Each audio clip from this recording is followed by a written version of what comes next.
ของจิตเป็นยัง ห ไง มู่บ้านนั้น มี อยู่ประมาณบ่ถึง10หลังคาเรือน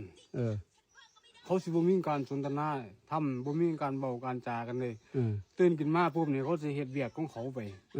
เป็นยังไงครับมีคือจังว่ามันเป็นอัตโนมัติไปเลยตื่นขึ้นมาเฮ็ดเวียกของเขา หมู่บ้านใหญ่บ่ ไปฮะ หมู่บ้านใหญ่บ่ บ่ก็ประมาณบ่ถึง10หลังคาเรือนมาหันนี่นี่เขาบ่เว้าบ่สอนบ่บอกเด้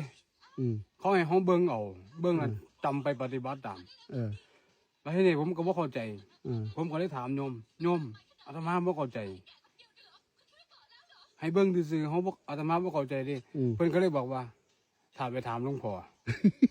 ตามหลวงพ่อสต็อปไปนะไปถาม บ่ หล ได้ วง ว่า พ่อ หลวงพ่อตอบเด้เพิ่นบอกว่าให้ไปถามหลวงพ่อพะนะพอตื่นขึ้นมามื้อเช้าผมสวดมนต์ทำวัดเช้าแล้วปุ๊บผมย่างไปหาหลวงพ่อบ่อยู่ บ่ จนมาเห็นตัวนี้ อ๋อ โอ้จนได้หูจักอ๋อว่ะที่เฮามานี่มันมีแต่จิตเฮาพามา หมู่บ้านหยัง เฮ หมู่บ้าน พ หยังว่าเขาเบิ่นหมู่บ้านหยังวะ หมู่บ้านมันบ่ใหญ่ที่ครับมัน บ่เขาเอิ้นหยังว่าจิตหยังเขาเอิ้นหยัง หมู่บ้านดุจกิริยาของจิต หมู่บ้านดู ดุ จิ จ ต กิริยาของจิตแม่นมันตั้งป้ายบักใหญ่เลย โอ้เป็นป้ายหมู่บ้านเลย แม่น โอ้อยู่ ปันเด่น ฝันอยู่ในถ้ำจักรพรรดิเปิดโลก แม่น โอ้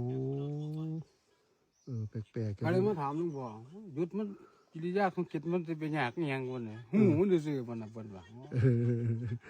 ที่เฮามานี่เฮาไปพุ่นไปพี่นี่มีแต่จิตที่เฮาพาไป สัญญาเฮาพาไปหอบถ้า4ขันธ์5เฮาไป